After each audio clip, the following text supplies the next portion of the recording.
Yo, dudes, the Empire's pretty chill. Maybe you could, join it or something.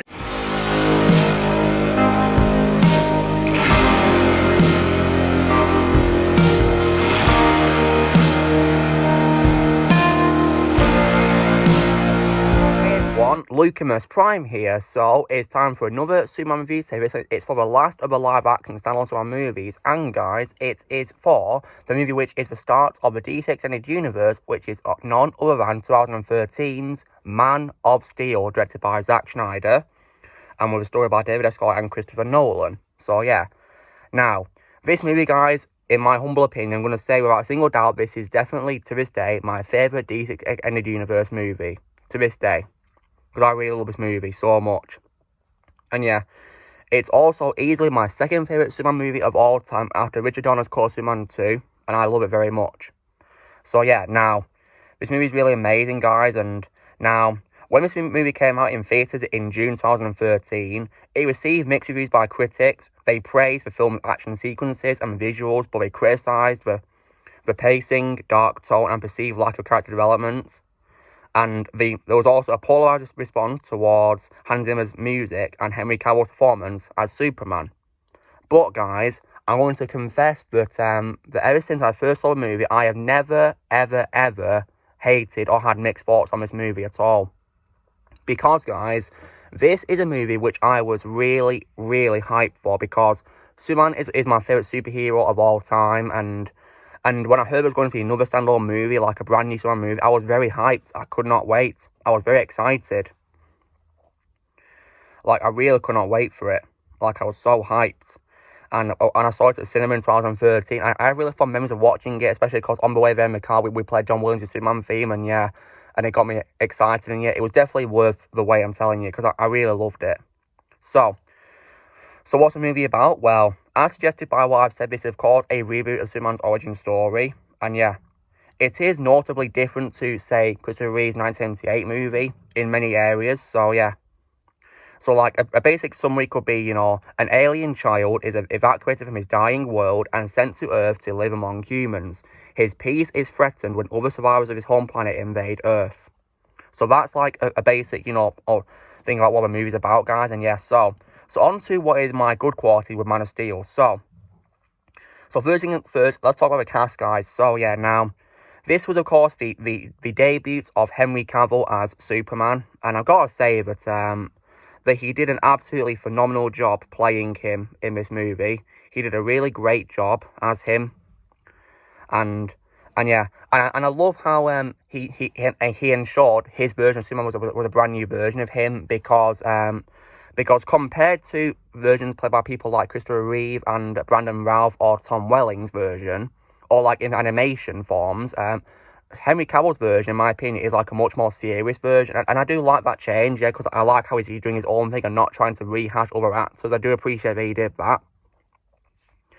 And in my opinion, guys, he's in my opinion the best Superman actor in movies since Christopher Reeve, in my opinion. Because yeah, I also really appreciate his dedication to a role, because he did lots of working out and he was on a strict diet to get the physique Superman has in a movie, yeah. He did a very great job.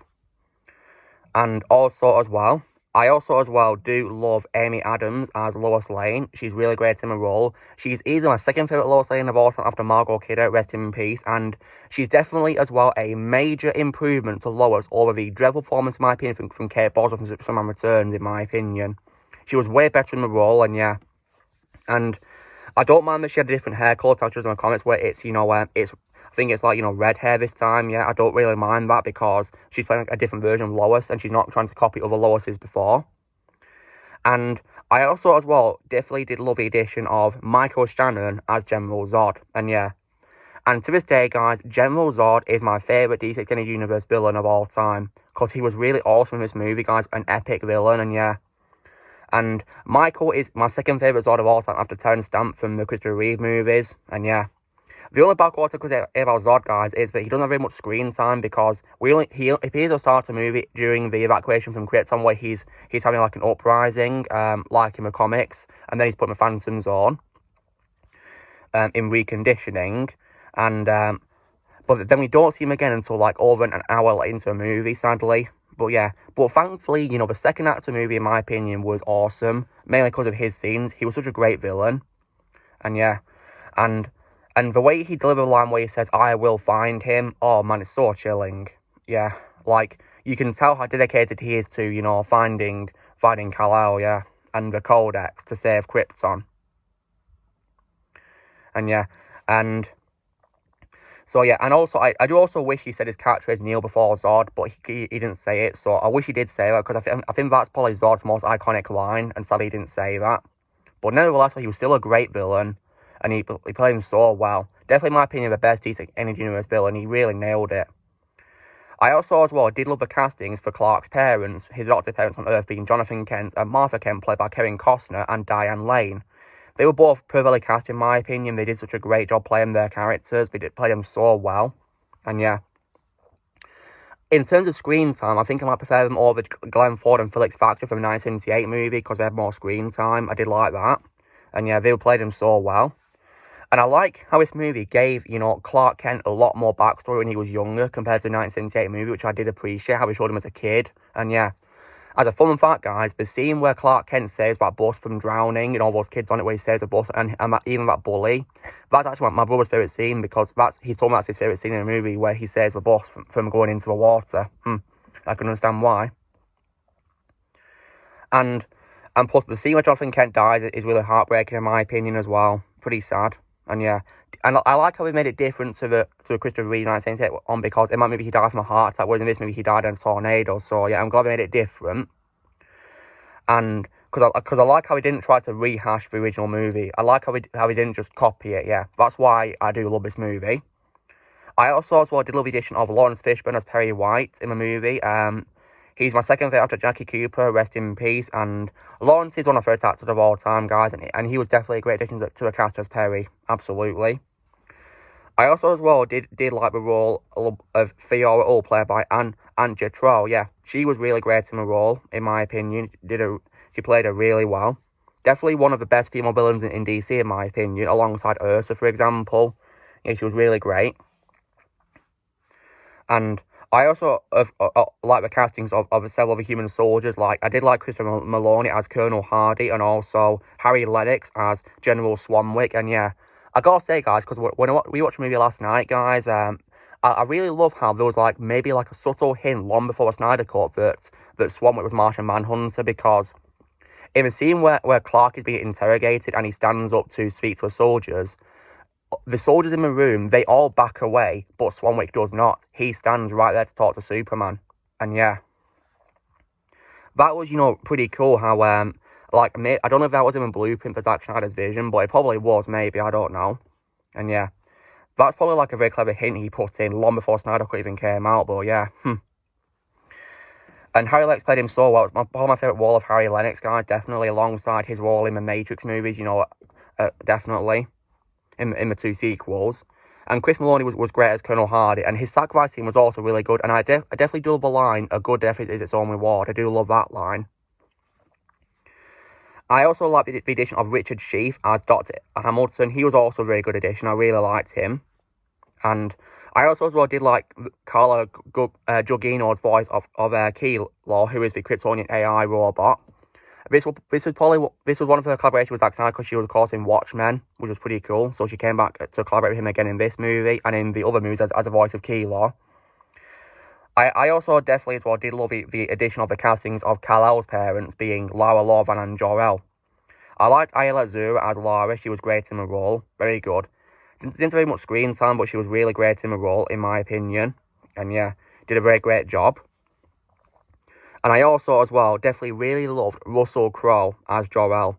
Russell Crowe did a phenomenal job playing Jor-El. I like how Jor-El had more screen time in this than Marlon Brando's version, but yeah. But nevertheless, Marlon is still my favourite Jor-El of all time, and Russell Crowe is my second favourite.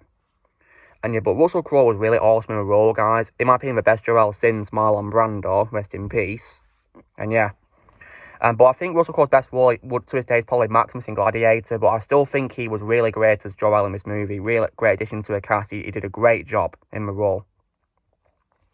And I liked his interactions with Clark when he meets the AI version of him on his ship. It was really nice to see. And how he helps Lois Lane as well fight against General Zod's soldiers. That was really cool. And yeah, and when it comes to like other things, what I do also love the music in a movie composed by Hans Zimmer. Now, I'm one of those people, guys, that did not think the music was questionable or like polarized, because I really loved his music, guys. Like, for example, I love his flight theme that plays, and I also love the Metropolis battle music and other music. Like, the entire soundtrack I do really love. It's probably my favourite soundtrack he's ever composed, in my opinion. Like, I really loved it. I don't know why people would hate it. I mean, sure, it may not be good John Williams' is iconic theme, but I still think it's great music.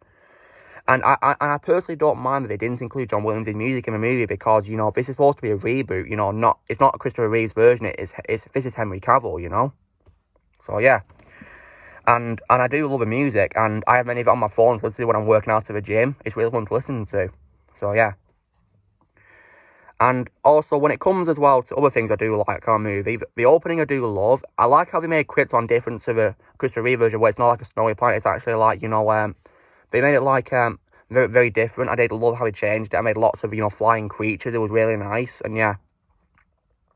And I really liked General Zod's uprising. It was pretty cool, and yeah. Jor-El unfortunately got killed, guys, and didn't die during the destruction of the planet. He got killed by Zod, and yeah, pretty sad scene in my opinion, pretty heartbreaking, yeah.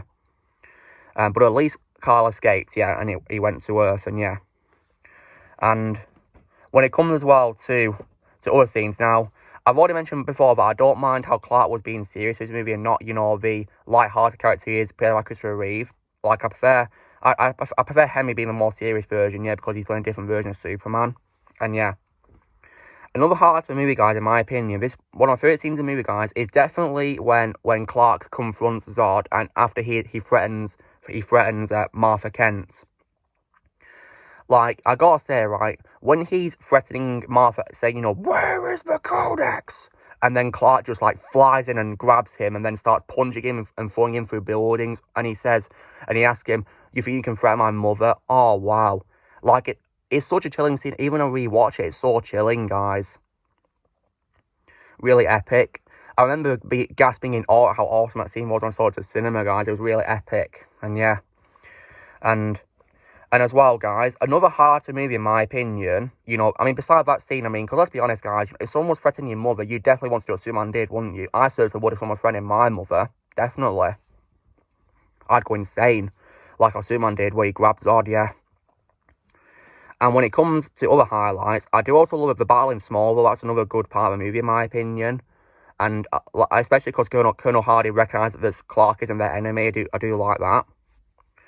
And there's a reason why I'm referring to him as Clark, guys, and not Superman as much, and we'll get to why. And another highlight is definitely, in my opinion, the Battle of Metropolis. Like, it was so epic. I do love that. And the terraforming as well was also pretty badass, in my opinion. I love the music as well in that scene. I have it on my phone to listen to when I'm working out. It's really cool. And yeah, it's really fun. And it was really, and visually, it was very stunning as well, in my opinion, pretty timeless. It was really amazing with the visuals and CGI, really top notch. Really fun to watch. And I did also love Colonel Hardy's sacrifice scene, like I mentioned before, guys. It was really good. And Dr. Hamilton, because he was part of the sacrifice, because he was activating the device, yeah. And then the flight crashed into the ship, yeah, and destroyed the device, yeah. But on to what is, in my opinion, the best part of the movie, guys, is definitely Zod versus Clark. Like, that scene, guys, is easily my favourite DCEU moment of all time, yeah. I'm sorry, no scene in any movie can ever top this scene, in my opinion, because this is definitely a fight scene that I've always wanted, guys, ever since I saw Christopher Reeve's movies. And yeah, and due to a beauty of technology and CGI, they were able to pull it off brilliantly. They nailed it. Like, it was really great, and I love how Zod was dedicated to wanting to get revenge for destruction of what he could have done to create a new Krypton, and yeah, like, that fight scene was just so badass, really amazing, very well visual. It was just epic. I loved it, absolutely phenomenal everywhere, and the music as well accompanying it, like You Die I Do, and If You Love His People. Oh wow. And I love how that fight scene we get foreshadowings of future movies, because Zod throws a lorry with a tank next to it which says Lex Cop on it, foreshadowing Lex Luthor. And then when they're fighting in space and they destroy a satellite, it says Wayne Enterprise on it, foreshadowing Bruce Wayne, which is pretty cool.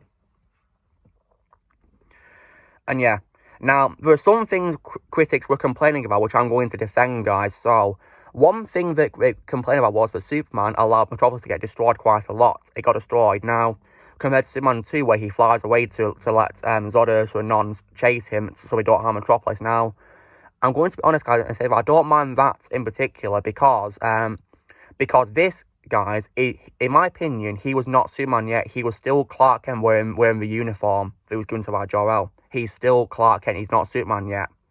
He's only just begun to become a Man of Steel, we all know.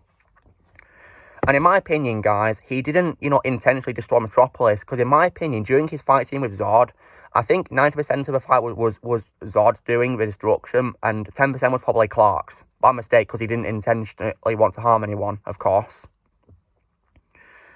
And when it comes to a fight scene, it was really epic, guys. And yeah, I can understand why Superman wasn't Superman yet. He was still Clark Kent, because he couldn't, fly away to prevent Zod from harming Metropolis, yeah. And another thing as well the critics were also divided on was also Superman's decision to kill General Zod. Now, I'm going to be honest, guys, and in my opinion, I would agree 100% with my favourite YouTuber of all time, Empire Fan Productions, that he did the right thing killing Zod. And let me explain why. So as you may be aware, guys, in the scene, Zod is trying to kill some civilians with his heat vision. And Clark is, saying, don't do this. And Zod says, never. Now, in my opinion, he did the right thing by killing him, by snapping his neck, because Zod wasn't wanting to stop. He wanted to kill that family and then presumably continue his destroy Metropolis, because he said so himself. He wants to make the people of Earth suffer. He'll take them all from Clark one by one, like he said to him at the start of their fight. And yeah. And his last words was of course, never. So yeah, he was hell-bent on wanting to destroy Metropolis and the rest of the Earth as revenge. And of course, another thing as well, guys, is also, where would he be held if he was to be captured? Because there is no prison on Earth that could hold Zod as a prisoner. Nowhere. Because at the time, the humans didn't discover kryptonite yet. That's why kryptonite is not a factor in this movie. They don't acknowledge kryptonite. They hadn't discovered it yet. So yeah, there was nowhere on Earth that could have held Zod as a prisoner. So yeah, I think Clark did the right thing by snapping his neck and killing him. There was no alternative, they couldn't find a prison to put Zod in, and he wasn't going to stop. He wanted to destroy the city. So yeah, that's why I don't mind him killing Zod. I mean, guys, come on, right? In Superman 2, in the theatrical version and Richard Donner's version, Superman kills Zod in that, and no one seems to complain about that. So why complain about this? Come on. It's unreasonable, in my opinion, how you're criticising this when it's been done before. In a much more light-hearted movie, they killed Zod in particular cuts of it. So yeah, I don't know why people would complain about it, And yeah, and I personally don't mind how it was darker either, because, this is a reboot, guys. It's not going to be a copy, So yeah. I really don't care what critics say, because I love this movie, guys. I really do. It's my favourite DCE movie of all time, and yeah. And my second favourite standalone Superman movie of all time after Superman 2's Richard Donner cut. Because the only issue I have is that Zod doesn't have very much screen time in the first act of the movie, but luckily he gets a lot of things to do in the second act, thankfully. I do love that. And yeah, and also people would also complain about the ending where it doesn't show Superman flying in the sky and smiling at a camera. But guys, you got to bear in mind that's copying Christopher Reeve and Brandon Routh's version. And then again, though, guys, he does it early, because when he does his test flights, or when he got his uniform on for the first time, he does smile at the camera. So yeah. And also, guys, as well, when it comes to this movie as well, I don't think it deserves any hate, because I do love the movie, really great. And yeah, and in my opinion, guys, Henry Cavill deserves a sequel to this movie, like a standalone Man of Steel or sequel, in my opinion. And yeah, and guys, I'm one of those people who does not believe for 1 second that he's left the role. I mean, he's even said to himself that he's still got a costume. So yeah, he's not leaving. And yeah, because guys, right, if he really was done with the role, why did Zack Snyder still use his footage that he filmed for him in the Snyder Cut? You see what I mean? Yeah. And he's still under contract, guys, to play him in another movie. So yeah, he's not done with the role. So yeah, I don't believe for 1 second that Henry Cavill's done playing Superman. He deserves a sequel to this movie, because he's a great actor, guys. He's really amazing at playing Superman, and yeah. And in my opinion, he's doing Christopher Reeve proud, in my opinion, yeah. So yeah, this movie is amazing, guys, in my opinion. I do love a movie. I don't know why people would hate it. Because like in my opinion, it's an example of an overhated movie, because I do love it very much. Yeah, great movie. And another thing that people also complain about, guys, was also as well Jonathan Kent's death scene, because some people are going to be wondering, why didn't Clark save him from a tornado? Well, you got to understand, guys, that Jonathan Kent didn't want Clark to use his powers. That's why he said to him, you shouldn't be using your powers to save the school bus from drowning, He didn't want Clark to use his powers to save him from a tornado, so yeah, he chose to not let Clark save him, yeah. So that's why I can accept why Clark didn't use his powers to save him from a tornado, because he didn't want to be exposed, yeah. Like, he wanted to keep it secret, so yeah. I'm glad that Clark respected his wishes, yeah. And it was definitely a heartbreaking scene, in my opinion. And yeah. And so, guys, if you wonder why I give this movie out of 10, well, because it's my third DC Extended Universe movie and my second favourite Superman movie of all time after Original Cut Superman 2, I give this movie, guys, a flat-out 10 out of 10. Yeah, I do love a movie, guys. Yeah, I don't care what haters say. I give this movie a 10 out of 10 because I love it, yeah. And Henry Cavill is, in my opinion, the best Superman since Christopher Reeve, yeah. Yeah, really great actor, in my opinion, yeah. He definitely deserves a sequel, and yeah. So, guys, this is me reviewing the first DCE movie, Man of Steel, and this will be the last standalone Superman movie I'll be reviewing in live action. So it's been really fun reviewing this franchise, so yeah. So, drill, guys, be sure to give this video a like. Also, be sure to on the comments what you guys think of Man of Steel, what your thoughts are on it. Also, be sure to join Team Power and subscribe for more videos in the future. If you'd like to be a member, you can press join on your PC or you click on the description. And up, and away.